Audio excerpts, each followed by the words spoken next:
Hi everyone, welcome to my next video. I hope you find this not only informative but a bit humorous when I talk about how I lost almost 20 pounds in just 4 months. And I always have my own unique take on everything in life. And so I'm wondering if this might help some of you. Now, when I was a kid, I could eat anything. I lived on junk food. My favorite meal, believe it or not, as I walked to high school every day, was to stop at the local bakery and buy 12 honey glazed donuts and eat them all before I got to school. Yes, 12, one after the other. And I actually could have eaten more, but I was too embarrassed to buy more at the bakery because they saw me every day. So, but I could do that today, but of course I'm going to tell you why I can't anymore. Thrived on sugary sweets, candy, chocolate chip cookies, pizza, all of that. And I was very, very athletic, and I got away with eating that way. I believe not only because of my young age, but because I was so physically active and on the go all the time. Running, riding horses, riding my bike, swimming, all of that. I was not a sit around at home person, and I'm really still not at almost age 70. But as we all know, as we grow older, I guess it's our metabolism that slows down, especially for women. And the weight starts creeping in little by little. At least for me, that's the way it happened. And even at 50, I was still in great shape. Very active, loved to lift weights. Back then we had what's called jazzercise. I don't know if we have it now, but I loved that class. I had so much fun doing that. But after the age of 50, I started noticing my weight creeping up little by little. And the way that happened was, of course, my jeans were getting a little tight. And I thought, oh, maybe I shouldn't eat so much pizza, or maybe I should back off the cookies a little bit. But it had become such a habit. I enjoyed eating that food, and I thought, no, it's only a couple of pounds. I'm just going to keep enjoying myself, right? Well, 10 years later and 10 pounds later, I thought, well, it's only 10 pounds. What the heck? Well, 10 pounds turned into 20 pounds, turned into 30 pounds. And I was up to 190. And that was terrible. And that was this January. And I had to buy larger jeans until I finally realized I'm not doing this. I'm not buying larger jeans. I'm not going to be a chubby old woman. I'm not. Now, I am not a vegetable person. I'm not a salad person. And I'm not a diet person. But I wanted to make a change that wouldn't feel too drastic, but would be a healthier way to change my meals and my habits. And so this is going to sound kind of strange, and it's actually kind of funny, but it's worked for me. And I've lost 20 pounds already, and I plan to lose at least 20 more. I'm not really overweight, but I want to get back into those jeans I wore when I was 50. And believe it or not, I still have them upstairs. I refuse to throw them away because I'm going to wear them again one day. Excuse me. So here's what I did. Our self-conscious, from my understanding, and I have no degree in psychology or no expertise, but it's my understanding from the little I've read is that our subconscious is a very strong controlling mechanism which assumes everything our conscious mind says is true. And if we get in the habit of telling ourselves either a negative or a positive thought, our subconscious will accept that as the truth. And it will become a very driving force in the background of our lives. And I think what I'm about to tell you is going to prove this. And it's very interesting because I didn't realize I was doing this until until recently when I thought back on what I've been doing. Well, in the grocery store, I used to grab the cookies and the chips and stop at the pizza place on the way home and make sure I had enough ice cream. And if I didn't have cookies, I baked them on my wood stove at night, and of course I ate them all in one night. And I had my own little party with all my junk food, and I was happy because I was eating the way I always did. But all I was doing was feeding my body this toxic fat globules, or whatever they are. I guess it's sugar that turns into fat. And I was not nourishing my physical self, but I was poisoning it. So what I did was, when I finally decided in January, or February rather, to do something about it, I was going to go, the next time I went shopping, I was going to walk down the cookie aisle and picture myself obese and tell myself that I was going to get sick if I ate any of that garbage on the shelves. And I told myself, as I looked at those cookies that I love so much, I didn't say it out loud, but I told myself that it was pure crap and it was all garbage and it was going to do nothing but harm me. And every aisle that I went down where I used to buy the chocolate covered raisins and the baking aisle with all those goodies you can make, I told myself the same thing. This is garbage. This is garbage. This is what is going to shorten your life. Do you really want to eat this and then feel guilty as holy heck the next day and be really angry at yourself that you were that weak and that you gave in to this ridiculous temptation to eat sugar? Well, apparently it's been a common belief that you can be addicted to sugar. And I don't know if that's so much a physical addiction. Maybe it is, I don't know. But I think it's a mental addiction. And it does give us a rush, a happiness, kind of a euphoria. But I'll tell you what else gives you an even better euphoria. And that's when you eat healthy and your clothes fit and you can go for a long hike with your dogs and you're not slowed down when you climb those steep hills and you feel really great. That is so much a better payoff. So starting out was the hardest, and that's why I call this with little to no effort, because the most difficult effort was at the beginning. That first trip to the grocery store, when I had to keep my feet moving past those cookies in the cookie aisle. And now I don't even go down the aisle. But to not buy that one bag and tell myself, oh, it's just one more bag and then I'll start tomorrow. That was the hardest part. And then I went over to the fresh produce and I bought myself a bunch of grapes.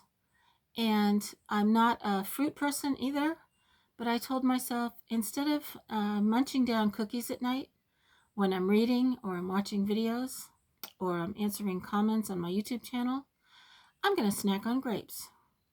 And I bought some apples and I decided I would cut them up into small pieces and put a little bit of honey over them. I don't know if that's good or not, but it just gave me that little bit extra of a sweet snack, knowing that it was a whole lot better for me.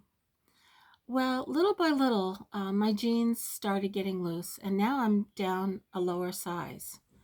And I'm really excited because I have just one more size to go before I can wear my old jeans. And the thing is, I'm not on a diet. I'm just telling myself not to eat all that garbage. And every time we have a small pizza place downtown, and you can smell it as you drive by. And of course, they do that on purpose. Bakeries do that on purpose too, because they want you to stop and buy some, right? And I so wanted that pizza every time I drove by. But you know what I tell myself now?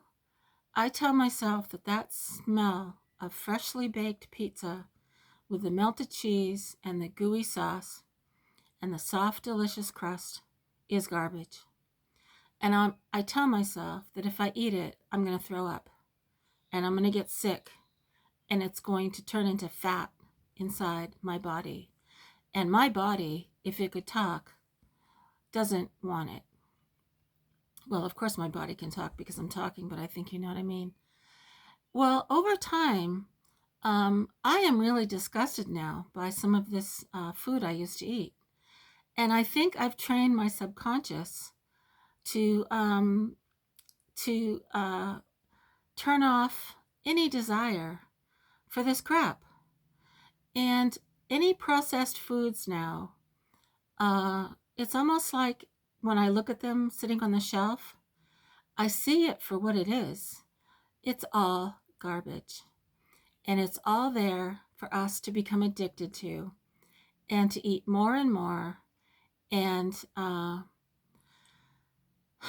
hopefully become enmeshed with all these diet programs and diet pills. And I'm not going to mention it. Well, I will. I guess it's called Ozempic.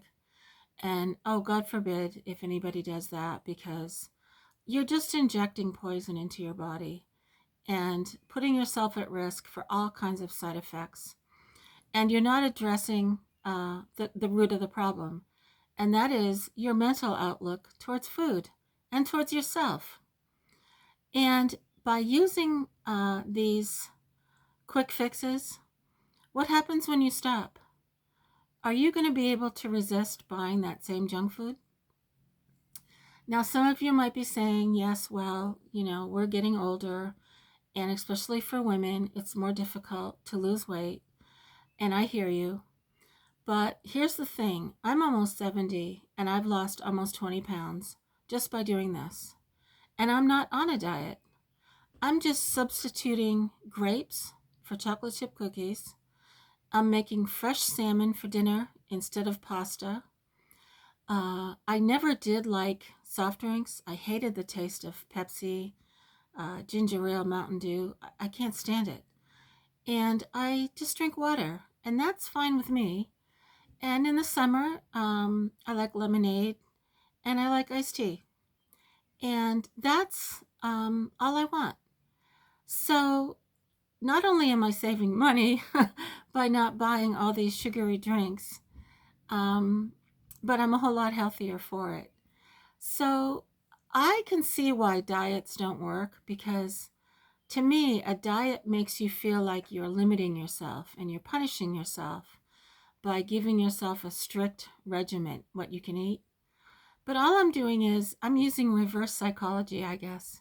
And I'm telling myself that all of those delicious foods that I used to eat are poison.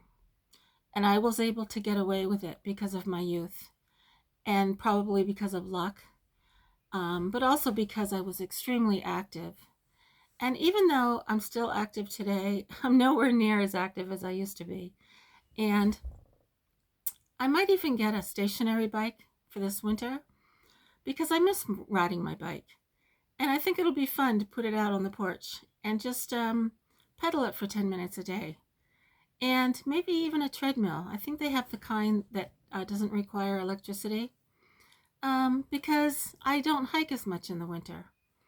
So, yeah, I think maintaining whatever you're working towards consistently, whatever it is the key also. And I know that many people try diets and they don't get an instant result, or they do and then they quit the diet and the weight comes back on. But I think what I'm doing is really going to work and continue to work, because it is already. Because I just went supermarket shopping this morning and I just looked down the cookie aisle and I felt nauseous. I felt nauseous looking at all the crap that was piled up on those shelves. All the cookies, all the junk that's just screaming for you to buy it and to run home. And they package these things in a way that you can't eat just one. Wasn't there a chip commercial a long time ago? You can't eat just one. Well, they do that on purpose. They don't want you to eat one cookie. They want you to eat the whole bag. And that's why people buy more than one bag, because they know they're going to eat it all when they get home. Now, on my way home today, I stopped at the gas station, and they also have pizza, and they have a little deli shop in the back where they make delicious sandwiches.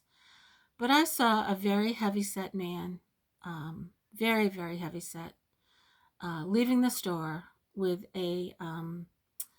looked like a very large box that would be holding a very large pizza. And my heart went out to him because I understand his mindset. He loves the pizza. He's probably thinking about getting on a diet. Maybe he's planning to do it later, but he's not yet at the stage where he's really going to do it. And I think a lot of people are in that stage.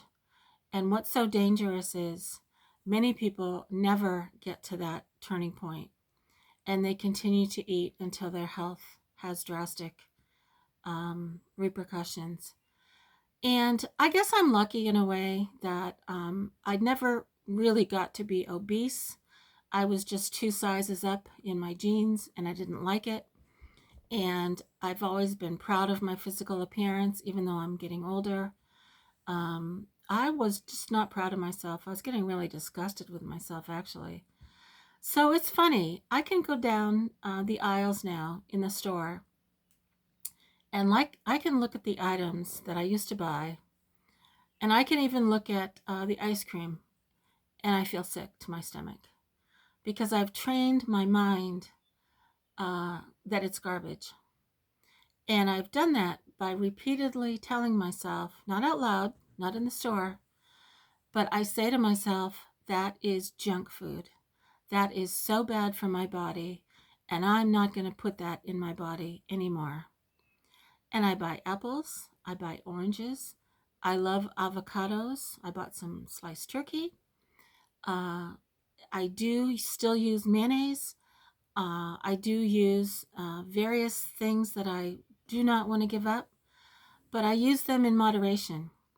So I'm not really, what's the word for it, depriving myself of anything. And I'm not on a diet. I'm just eating healthier meals. And some of you have asked if I would do cooking videos. I don't cook. I honestly don't. The only thing I make on my stove, I did a video about fried chicken, and I'm not making that anymore. I think I made pasta with it. I'm not making that anymore. I do love spaghetti, and I will make that on occasion. But honestly, tonight I made boiled eggs. I'm going to have a salad, and I'm going to have grapes with a glass of water. And I also drink milk, but that's it. That's all I want because I've trained my mind that garbage is going to make me puke.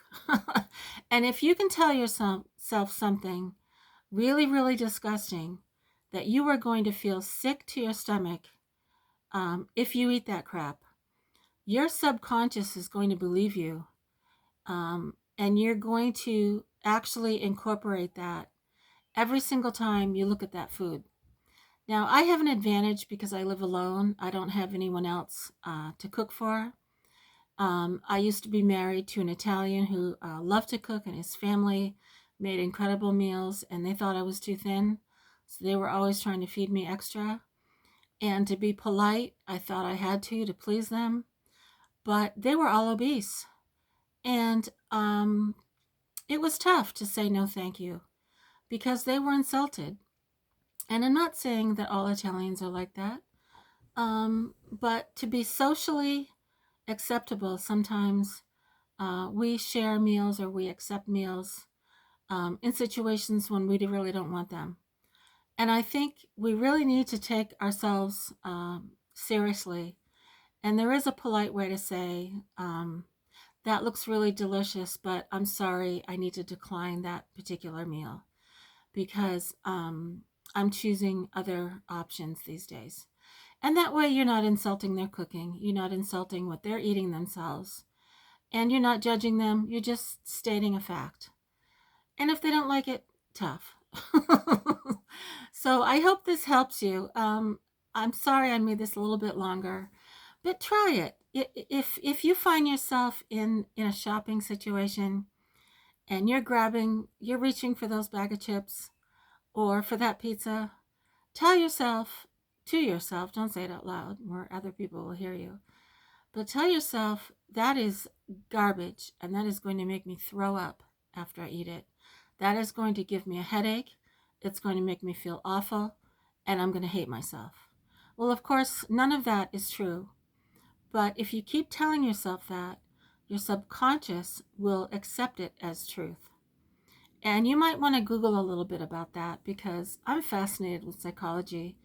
And there's actually a lot of truth to that. And you're training yourself, not depending on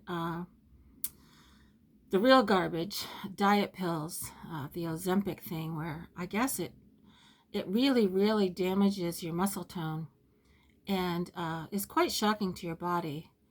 And I would never, ever put something like that in my body. So, yeah. So I'm really curious to know what you all think of that. And if you do go to the store and you tell yourself uh, all of these negative, disgusting thoughts, when you look at a favorite meal you know is really bad for you, tell me if it worked. Tell me if, well, it's going to take a few days, but tell me if you think that really works for you. And I'm going to continue doing this because I hope to get down another 20 pounds. And then I'll be where I was when I was 50 years old. So there you go. Thanks so much, everyone. I love my channel. I love talking about anything that can be helpful to you. And I always try to keep it upbeat, inspiring, and meaningful.